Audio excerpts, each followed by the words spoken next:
It was a typical spring night in the small town of Effingham, Illinois. At St. Anthony's Hospital, the hallways were quiet. Nurses moved gracefully through the dimly lit corridors, checking on their patients. The scent of antiseptic lingered in the air, and the soft murmur of late-night radio drifted from patient rooms. On the third floor, Sister Mary Edmunda made her rounds, pausing by each bed with practiced care. None of them knew that in less than an hour, this building would become a furnace. That the calm routine of hospital life would be shattered by a blaze that would claim 74 lives, and leave behind whispers of spirits that never left. This is where the haunting begins. A true American horror story born from real tragedy. Just before the clock struck 11, a soft change in the air slipped through the hospital's quiet. Sister Mary Edmunda paused in the hallway, her eyes narrowing as she caught a strange scent, faint, almost sweet, but unmistakably wrong. Smoke. Somewhere deep within the walls, fire was waking. It moved silently, creeping between beams and floorboards of the all-wooden structure. No alarm had sounded yet. Nurses continued their routines. Patients dreamed in silence. But at the edges of that stillness, something had shifted, something deadly and hungry. The fire had begun, and the clock was ticking for everyone inside. A real tragedy was unfolding, one that would soon make headlines across the nation. In the belly of the hospital, beneath the sleeping patients and bustling nurses, the fire had found its breath. Hidden within the walls and floors of a structure built almost entirely of wood, it surged with silent rage. The electrical wiring sparked, dry beams crackled, and in moments the fire leapt into the air ducts, searching for more. But no alarm rang. This hospital had no sprinkler system. No fire-resistant walls. No emergency exit plans. Only the smell of smoke, and the rising heat. In the basement, a maintenance worker named Walter Hess, broad-shouldered and quick-thinking, noticed flickers of orange behind a boiler. He grabbed an extinguisher, but it was already too late. This was no small blaze. It had already won. In an instant, everything changed. The fire burst through the vents, hungry and violent, spitting flames into the first-floor corridor. Doors slammed shut as the blast of heat surged forward like a wave. Panic replaced routine. Nurses screamed. Patients cried out.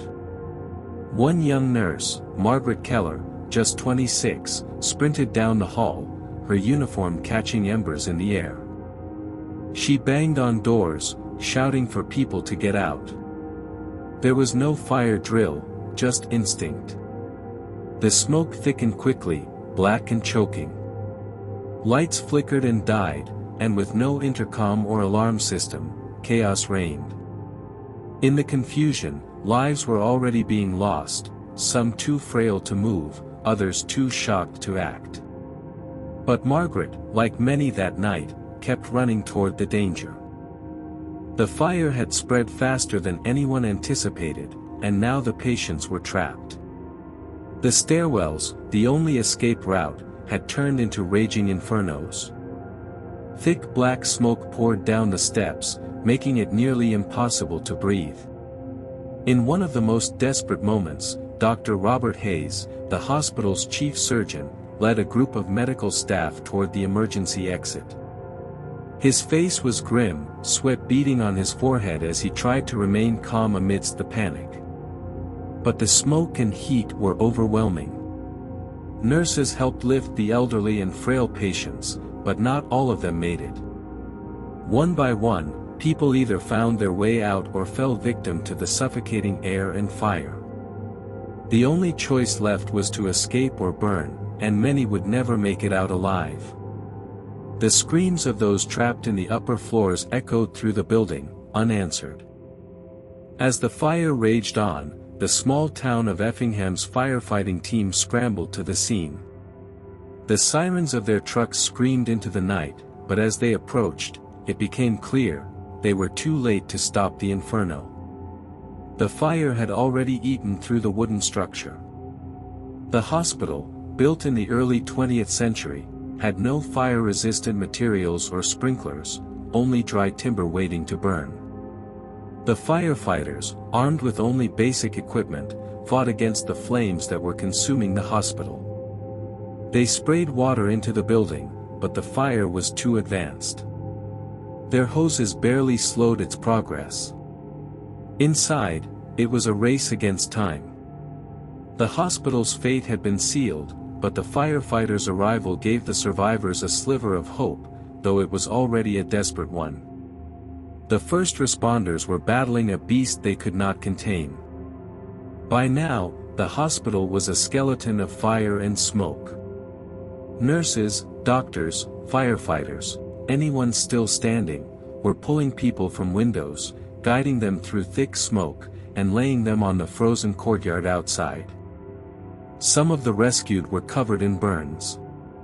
Others were unconscious. And many weren't moving at all. In the chaos, Margaret Keller, her face blackened with soot and her uniform torn, helped drag an elderly patient through a broken door. Her hands bled from glass shards. She had already helped save 6 people, and she wasn't stopping. Beside her, firefighters laid out blankets on the snow-covered grass. The contrast of fire and frost was haunting. Death was everywhere, but so was courage. And still, the flames burned. The building groaned. There were more people inside. And less time with every passing second. On the 4th floor of the burning hospital, there were no exits left. The stairwells were fire-filled tunnels. The windows were too narrow. Some tried to escape through them anyway. The screams were unbearable, echoing through smoke and flame. Sister Rita Marie, a Catholic nun who had worked at the hospital for over 20 years, moved between patient beds, praying aloud as fire approached. She stayed calm, offering comfort to those who couldn't flee, the bedridden, the injured. "You're not alone," she whispered, even as the walls glowed red with flame and heat blistered the ceiling. Smoke curled under the door. The floor creaked. Some patients wept. Others were silent. Sister Rita stayed, even as escape routes disappeared. Her choice was made, to offer peace in hell's hallway. With the building nearly consumed, a small team of rescuers made one final push. Firefighters, joined by 2 off-duty police officers, attempted to smash through the rear entrance of the hospital. They had no idea who, if anyone, was still alive inside. The door gave way with a crash, releasing a flood of black smoke and a wall of heat. Visibility was near zero. One firefighter, Tom McLean, wrapped a wet towel over his face and charged inside. He found no light, only twisted metal, fallen beams, and silence. Near the end of a hallway, he heard faint coughing. With adrenaline surging, Tom reached a half-collapsed room, pulling out a nurse and a young boy she had shielded with her body. That would be the last successful rescue of the night. Minutes later, the roof collapsed. The structure surrendered to flame. The fire had taken what it came for. Asterisk. By dawn, all that remained of St. Anthony's Hospital was a blackened skeleton. The fire had burned for hours, gutting the structure from within. Survivors wandered the grounds in silence, wrapped in donated blankets. Some searched the ashes for familiar objects, or for the names of the missing. In total, 74 lives were lost, patients, staff, and clergy. Entire families were changed forever. Among the survivors, stories began to spread, of Sister Rita's bravery, of Margaret Keller's relentless rescues, and of the final hero, Tom McLean. But there were no celebrations. Only quiet. Smoke still curled from the smoldering ruins. The air was heavy with the scent of loss.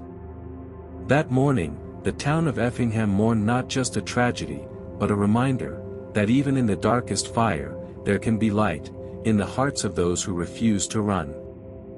The fire at St. Anthony's Hospital left a scar on the town of Effingham, one that time never fully healed. But in its ashes were stories of courage, sacrifice, and unwavering humanity. If this story moved you, imagine how many more wait in the shadows of history, real horrors, untold bravery. We bring you only what's true, real events, real people, and the moments that define them. Subscribe to Only True Horror and discover more stories like this one, raw, cinematic, unforgettable. And if you want to know more about the tragedy you just witnessed, the full story source is linked in the description below. Because sometimes, the truth is the scariest story of all.